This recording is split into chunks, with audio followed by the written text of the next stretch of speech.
Le Mali fait face à une nouvelle attaque terroriste. 3 casques bleus de la mission des Nations Unies ont été tués ce mercredi.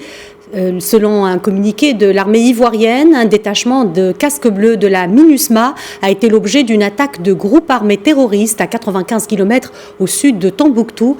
Pour l'heure, le bilan fait état de 3 casques bleus tués et de 4 autres blessés. La MINUSMA, établie en 2013, a perdu plus de 230 de ses membres. Selon des statistiques de l'ONU, il s'agit de la mission la plus meurtrière pour les casques bleus dans le monde.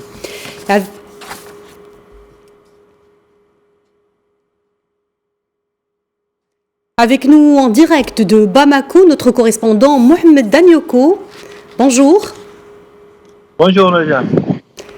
Alors, Mohamed Danioko, que sait-on concernant cette dernière attaque qui a visé des casques bleus au sud de Tombouctou? Oui, effectivement, juste après l'attaque, le a communiqué et dans lequel on peut dire que c'est une compagnie de la MINUSMA qui est tombée dans un guet-apens qui a d'abord sauté sur des engins explosifs et qui ont été ensuite pris à partie par des hommes armés. L'attaque était violente et a fait 3 mois dans les rangs de la MINUSMA, notamment de la nationalité ivoirienne.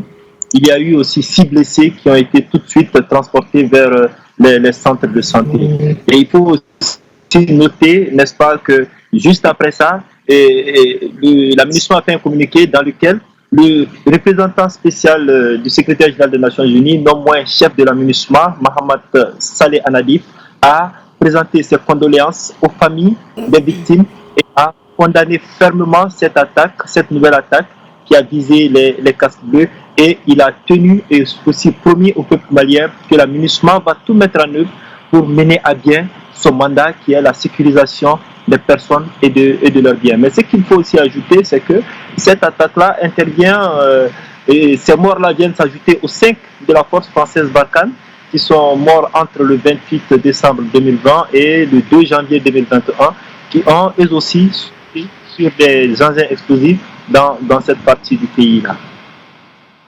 Donc, par rapport à la question de la transition politique au Mali, Mohamed Danioko, quel est le suivi de la transition politique au Mali qui a fait l'objet de cette semaine d'une mission d'évaluation d'une équipe de la CEDEAO, une mission qui vient de s'achever d'ailleurs. Quel en est le bilan?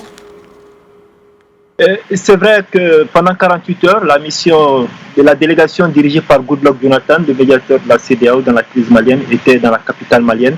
Et c'était une occasion de rencontrer toutes les parties prenantes, les organisations chargées des élections. Le but était de voir les avancées et les défis de cette transition qui aura 4 mois demain vendredi.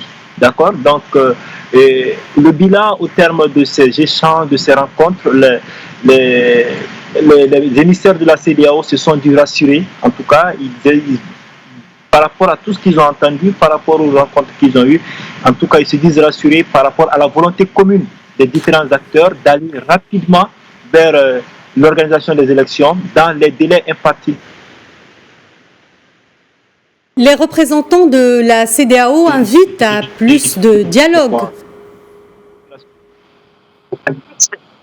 Justement, plus de dialogue, parce que oui, au terme de rencontres, il y a pas mal d'acteurs, notamment la classe politique, qui a mis en cause le manque de dialogue et de concertation avec cette transition qui est là. Si, quelque part, les autorités de la transition sont en place, les politiques ont aussi dénoncé une forme de militarisation des institutions mises en place au cours de cette transition-là. C'est vrai qu'on a parlé des civils, mais le CNT qui joue un rôle législatif est dirigé par un acteur clé du coup d'État, et aussi la vice-présidence est un acteur clé. Donc il y a eu tous ces éléments-là qui ont été quelque part dénoncés par la classe politique, qui voudrait plus d'implication et plus de dialogue afin que la transition soit une transition réussie et afin d'aboutir à des élections libres, crédibles et surtout acceptées, parce qu'à ce stade-là, beaucoup pensent que si on va comme ça aux élections, ce sera des élections quelque peu contestées, puisque tout l'arsenal, en tout cas autour des élections, est aujourd'hui dirigé et même contrôlé par la transition qui est dominée par les militaires.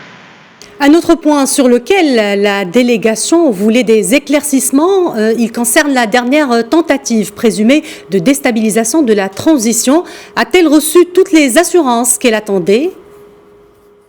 pas toutes les assurances, mais des assurances quand même, parce que effectivement, l'ancien Premier ministre, en l'occurrence Boubou Cissé, et d'autres cadres qui étaient à la tête de services étatiques sont inculpés. Certains sont inculpés. Pour Boubou, on attend toujours, on ne sait pas, ses avocats ont fait une conférence de presse. Donc, autour de tout ça, et les émissaires de la CEDEAO ont voulu savoir qu'est-ce qu'il en était, de quoi est-ce qu'il en ressortait.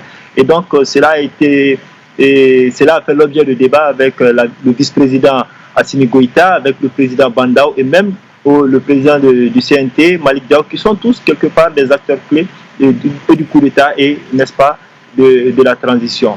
Ils ont reçu, certes, comme on l'a dit, c'est la juridiction ont le dossier en main, c'est la justice qui va faire son travail. Donc voilà, en gros, tout ce qu'ils ont pu avoir comme réponse, la justice s'en charge et, comme on le sait, toujours les autorités ne vont pas empiéter sur un dossier qui est aux mains des juridictions. Mais de toutes les façons, toutes les assurances ont été données que la diligence va être faite et que la justice et que le droit sera dit dans cette affaire-là pour éclairer la lanterne des uns et des autres.